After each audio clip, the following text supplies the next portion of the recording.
Polémica porque el trabajo periodístico en Ecuador es muy complicado en este último tiempo y por eso nuestro compañero César García Vélez tiene un entrevistado en el día de hoy. Hola César, ¿cómo estás? Sí, muchas gracias, Dai. Estamos con el presidente del Consejo de Comunicación a propósito de lo que tú bien señalas, una preocupante situación alrededor del ejercicio periodístico en el país derivado de algunos factores, principalmente el tema de la violencia, el poder cubrir a estos criminales que muchas veces están propiciando varios actos acá en el Ecuador y que terminan generando un proceso de autocensura hacia los propios periodistas que tienen que ampararse en la institucionalidad para de alguna manera poder ejercer y garantizar la democracia acá en el Ecuador y en el Ujú. mundo entero con su libertad de expresión. Vamos a dialogarlo al respecto con César Martín, presidente del Consejo de Comunicación. Gracias, presidente, por este tiempo con Latinoamérica. Bueno, en primer lugar, ¿cuál es el diagnóstico que se tiene sobre las oportunidades de poder hacer periodismo libremente acá en el país frente a esto que mencionamos, un escenario bastante complejo? Bueno, el tema del trabajo periodístico en general, la comunicación, tiene desafíos muy relevantes, específicamente en el Ecuador. La situación en el tema delincuencial, pues, conlleva unas preocupaciones especiales y por eso existen dispositivos, mecanismos y acciones de parte del Estado establecidos por la Ley Orgánica de Comunicación y la Constitución, precisamente para tutelar el derecho de quienes ejercen la comunicación y garantizar la posibilidad de su libre expresión.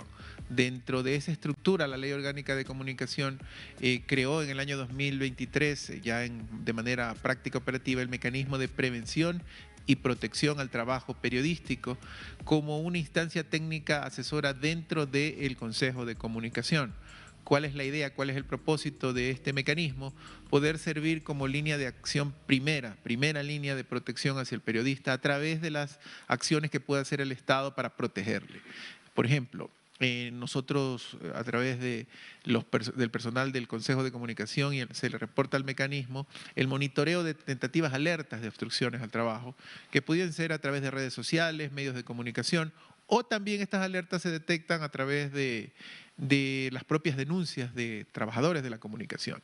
En esos casos se establece o se activa un protocolo de accionamiento que está previamente definido, que consiste en levantar la alerta de riesgo, levantar los detalles, contactar al trabajador de la comunicación agredido y coordinar con él o ella las acciones de protección que se puedan hacer. Por ejemplo, parte del mecanismo es un representante del Ministerio del Interior. Se pueden activar protección especial por parte de la Policía Nacional, Fiscalía. Hemos puesto nosotros como parte del Consejo denuncias a nombre de trabajadores de la comunicación en Fiscalía, en otros casos acompañamiento jurídico con la Defensoría Pública. La idea es que como el Estado es quien puede y tiene la capacidad de tutelar derechos de los trabajadores de la comunicación, se pueda accionar de manera directa con ellos estas acciones de protección de manera eficiente y rápida. Tenemos muchos desafíos en el camino, entre ellos está el actuar pronto, el actuar rápido, y para eso tenemos algunas mejoras tecnológicas en ese sentido que podemos conversar en más detalle. Bueno, en respecto a cómo debe hacer un periodista cuando se siente amenazado, creo que la mayoría de nosotros hemos recibido mensajes a través de redes sociales. Un chonero nos dice, mira, esto te va a pasar si tú sigues investigando, y eso limita, el periodista muchas veces siente temor y ya no continúa con el trabajo por todo lo que esto implica. Hemos tenido inclusive periodistas muertos. ¿Se han registrado fallecimientos? ¿Ustedes cómo actúan de acuerdo a las denuncias directas respecto a este tema?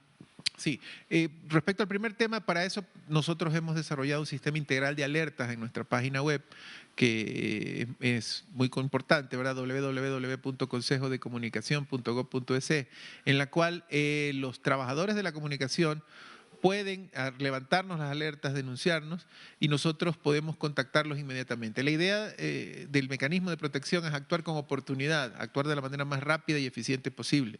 En los próximos días vamos a lanzar también aplicaciones celulares, de tal forma que los periodistas nos puedan contactar. En los ejemplos como el que usted cita, es importantísima esa acción porque nosotros podemos coordinar inmediatamente con Policía Nacional las acciones preventivas. Se hace una evaluación de riesgo, tenemos un protocolo que nos indica cómo actuar en estos casos, y lo hemos trabajado obviamente con el representante del Ministerio del Interior y podemos activar este sistema de protección. En lo que va, por ejemplo, del 2026 tenemos ya 2 trabajadores de la comunicación que cuentan con este servicio de protección especial, que es el sistema de protección de testigos.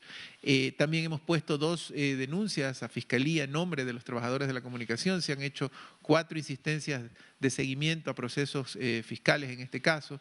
Y definitivamente nosotros tenemos una lista de acciones que se pueden seguir, pero la oportunidad es importante. Por eso nosotros necesitamos que los trabajadores de la comunicación conozcan de esto, ¿verdad? Conozcan de esta ayuda, conozcan más que ayuda, de este accionamiento que se tiene en el Estado a favor de ellos, porque debe ser su primera línea de respuesta. Independiente de que consideren que pueden hacer alguna otra actividad o lo que sea, siempre las ayudas estatales, Policía Nacional, Fuerzas Armadas en algunos casos, ese soporte es importantísimo para actuar con rapidez y prontitud en esta acción. Nuestro énfasis es que esto se conozca, que los trabajadores lo conozcan. Hemos conversado con gremios, hemos visitado territorio llevando este mensaje, de tal forma de que el mecanismo pueda extender estas acciones y estos apoyos de manera eficiente. ¿Cuál es la evolución a propósito del tema de denuncias con respecto a estos últimos años que han sido los más violentos? En lo que va del 2026 tenemos actualmente levantadas 84 alertas de obstrucciones al trabajo periodístico, 57 enfocadas a trabajadores de la comunicación, 23 a medios. La tipología de estas alertas varía. Tenemos ahí algunas estadísticas, si me permite, en el año 2025, por ejemplo, quien lideró el caso fue la obstrucción del trabajo periodístico con 62 casos. En esta obstrucción se refiere a cuando un trabajador de la comunicación es impedido de realizar, de entrar o de acceder a información, ¿verdad? Tenemos como segundo puesto con 26 casos hostigamiento a través de la justicia, cuando una persona o una institución demanda al trabajador de la comunicación, agresión física 23, amenazas 22, agresión verbal 10. En lo que va, por ejemplo, del 2026 tenemos 16 casos de ciberataque. También tenemos a través de la Policía Nacional y el Ministerio de Telecomunicaciones accionamientos en protección de la integridad de los datos, ¿verdad?, que se manejan en los medios y en los trabajadores de la comunicación. 15 amenazas, 10 hostigamientos, 8 obstrucciones, 7 agresiones físicas. Es un poquito la tipología que nos manejamos, que por cierto, dada la transparencia e importancia de esta información, también se puede consultar tanto el visor de alertas y próximamente el tipo de acciones y tipología en nuestra página web www.consejodecomunicacion.gov.es. ¿Cuál es la dimensión de la protección? ¿Solamente se limita a este tipo de casos cuando existe de por medio bandas de crimen organizado que atentan, o también en el orden de lo político, cuando un periodista está realizando un trabajo y puede recibir algún tipo de persecución? Alguna denuncia se presentó, por ejemplo, con Ecoavisa, en donde un empleado pues aseguró que su familia estaba siendo desvinculada luego de una investigación que estaba realizando. Sí, las acciones del mecanismo de prevención y protección al trabajo periodístico abarcan cualquier tipo de obstrucción como tal que se dé a la acción del periodista o del trabajador de la comunicación. Usamos mucho esta frase porque incluimos también a trabajadores audiovisuales, todos quienes conforman el sistema de comunicación. Todos los casos, sin excepción, se levantan en una alerta. La diferencia vendría a estar en lo que usted puntualiza, en los tipos de accionamiento. Cuando se trata de un tema delincuencial, creo que nadie pone en tela de duda quién es el delincuente y quién es el trabajador. El problema es cuando es trabajador versus trabajador, institución versus trabajador. En ese caso, nosotros levantamos las alertas y acudimos a las instancias con las competencias respectivas para solucionar el mismo. Nosotros en ningún momento somos unos jueces ni dueños de la verdad o tomamos partido y decimos el periodista tiene la razón, qué sé yo, la institución, la persona de la cual se habló tiene o no tiene la razón. Lo que hacemos es recurrir al debido proceso, muchas veces a instancias judiciales. Eso diferencia, y yo creo que es importante la aclaración, porque diferencia un poquito el accionamiento del Consejo y del mecanismo comparado con lo que es un gremio que tiene una labor muy, pero muy importante, trabaja en función de sus agremiados. Nosotros trabajamos en función del sistema de comunicación social del Ecuador. ¿Quiénes lo conforman? Los trabajadores de la comunicación, los medios, pero también la ciudadanía. Y nosotros somos, de acuerdo al mandato constitucional, el Estado es la única institución, si se quiere, con la capacidad de tutelar los derechos de los 3 miembros dentro del entorno del sistema de comunicación. Entonces nosotros buscamos siempre que haya un debido proceso cuando ocurren conflictos, digamos, que ya no involucran a grupos delincuenciales, sino a instituciones contra personas, personas contra personas, ¿no?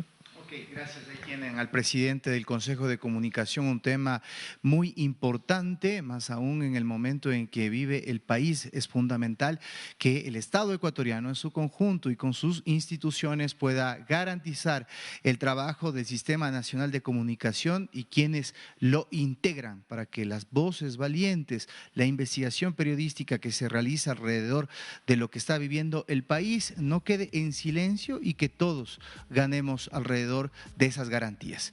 Tú sigues con más, Dayana. Gracias, César, por toda la información que nos das siempre desde Ecuador.